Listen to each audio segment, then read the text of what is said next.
राजा भेष तो बदलते हैं आज के राजा, शौक तो है उनको भेष बदलने का, लेकिन न जनता के बीच जाने की हिम्मत है और न आलोचना सुनने की।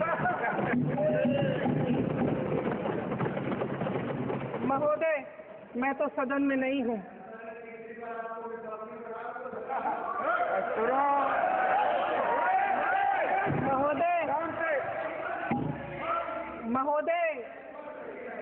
महोदय, जनता में बहुत विवेक है, ये सही है।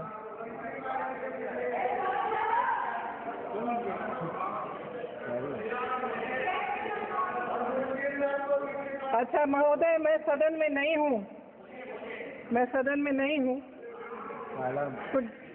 हाँ ठीक है, मैं सदन में नहीं हूँ, मात्र 15 दिनों से आ रही हूँ, लेकिन मुझे ताज्जुब होता है कि इन 15 दिनों में इतनी बड़े इश्यूज हैं, इतनी बड़ी बातें हैं। प्रधानमंत्री जी मात्र एक दिन के लिए शायद 10 मिनट के लिए दिखे हैं।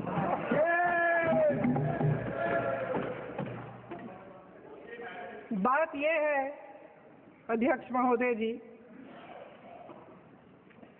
कि ये देश भय से नहीं, साहस और संघर्ष से बना है।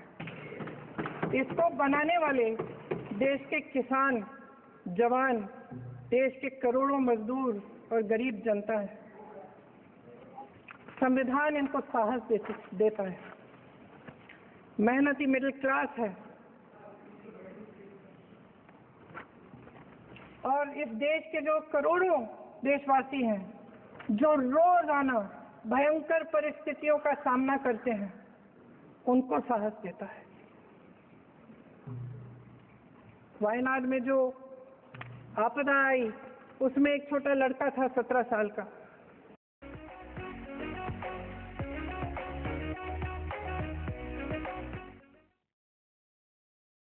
घंटों के लिए आप सोच सकते हैं कि अगर नदी की धारा बह रही है, नाराज है, आप अपनी माँ को पकड़े हो, 6 घंटों के लिए पकड़े रखते हो कि मेरी माँ बच जाएगी, और अंत में वो माँ भी बह जाती है। उस लड़के का साहस,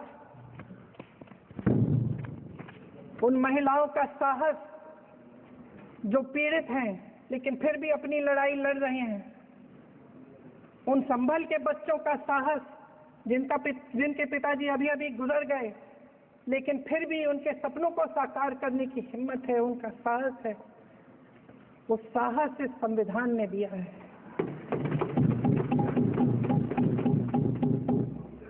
वो आत्मविश्वास इस संविधान ने दिया है। ये देश भय से नहीं चल सकता, ये देश साहस से ही चलेगा। भय की भी सीमा होती है, और जब वो सीमा पार हो जाती है, जब किसी को इतना दबाया जाता है कि उसको लगने लगता है कि अब मेरे पास खोने के लिए कुछ नहीं है, तब उसमें एक ऐसी शक्ति पैदा होती है जिसके सामने कोई कायर खड़ा नहीं हो सकता।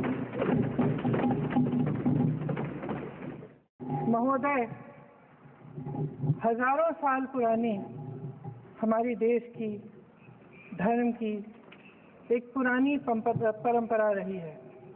ये परंपरा संवाद, चर्चा की रही है। एक गौरवशाली परंपरा है जो दर्शन ग्रंथों में, वेदों में, उपनिषदों में दिखती है।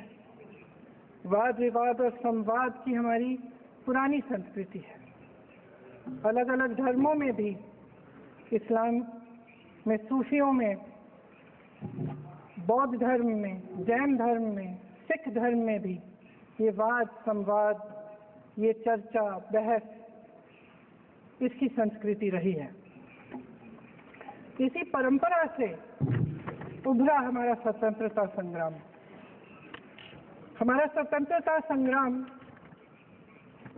विश्व में एक अनोखा संग्राम था, एक अनोखी लड़ाई थी जो अहिंसा और सत्य पर आधारित थी। ये वाद संवाद की जो परंपरा है, इसको इस संग्राम ने आगे कैसे बढ़ाया? क्योंकि ये जो संग्राम था, ये जो लड़ाई थी हमारी आज़ादी के लिए, एक बेहद लोकतांत्रिक लड़ाई थी। इसमें देश के किसान, देश के जवान, देश के मजदूर, देश के अधिवक्ता, देश के बुद्धिजीवी, चाहे किसी भी जाति के हों, चाहे किसी भी धर्म के हों, चाहे किसी भी भाषा को बोलते हों, सब इस स्वतंत्रता संग्राम में शामिल हुए। सब ने हमारे देश की आज़ादी की लड़ाई लड़ी।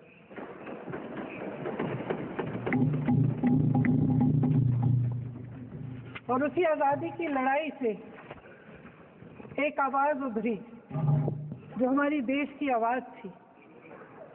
वो आवाज़ ही आज हमारा संविधान है।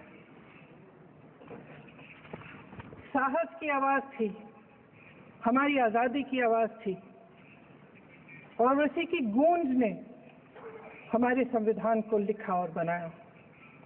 ये सिर्फ एक दस्तावेज नहीं है। बाबा साहेब अम्बेडकर, मौलाना आज़ाद जी, राजगोपालाचारी जी और जवाहरलाल नेहरू जी और उस समय के तमाम नेता, जैसे आपने कहा,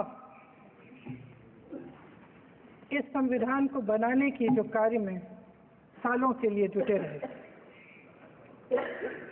हमारा संविधान इंसाफ, उम्मीद, अभिव्यक्ति और आकांक्षा की वो ज्योत है जो हर हिंदुस्तानी के दिल में जलती है।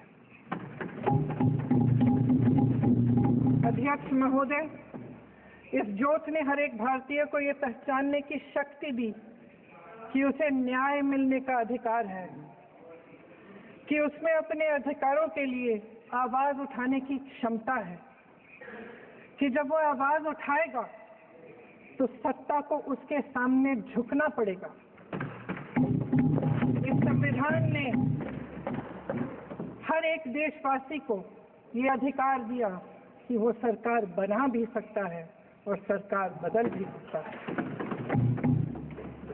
ये ज्योत जो हर हिंदुस्तानी के दिल में जलती है, उसने हर हिंदुस्तानी को ये विश्वास दिया कि देश की संपत्ति में, देश की दौलत में, संसाधनों में उसका भी हिस्सा है, कि उसे एक सुरक्षित भविष्य की उम्मीद का अधिकार है, कि देश बनाने में भी उसकी भागीदारी।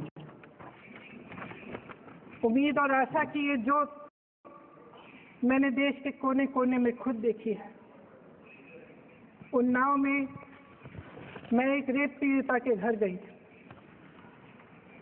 उसे जलाकर मार डाला था। वो शायद 20-21 साल की होगी। हम सब के बच्चे हैं। हम सोच सकते हैं कि अगर हमारी बेटी के साथ बार बार बलात्कार हुआ और फिर जब वो अपनी लड़ाई लड़ने के लिए गई तो उसको जलाकर मार डाला गया होता तो हम पर क्या बीतती। मैं उस बच्ची के पिता से मिली। उसके खेत जलाए गए थे, उसके भाइयों को पीटा गया था, उसके पिता को बाहर से, घर के बाहर घसीट कर मारा गया था। उस पिता ने मुझे बताया कि बेटी, मुझे न्याय चाहिए। मेरी बेटी अपने एफआईआर को दर्ज करने के लिए जब जिले में गई तो उसको मना किया गया। अगले जिले में जाना पड़ा उसे। वो रोज सुबह 6 बजे उठकर तैयार होकर अकेली अपने मुकदमे को लड़ने के लिए अगले जिले में ट्रेन से जाती थी। उसके पिता ने मुझे कहा कि मैंने उससे कहा, बेटी अकेले मत जाओ, छोड़ दो ये लड़ाई। लेकिन उसकी बेटी ने उसको जवाब दिया कि नहीं पिताजी, मैं अकेली जाऊंगी, मैं लड़ूंगी, ये मेरी लड़ाई है, मैं इसको लड़ूंगी। ये लड़ने की क्षमता, ये हिम्मत उस लड़की को और करोड़ों भारत की नारियों को हमारे संविधान ने दी। आगरा में मैं अरुण वाल्मीकि के घर गई। अरुण वाल्मीकि पुलिस स्टेशन में काम कर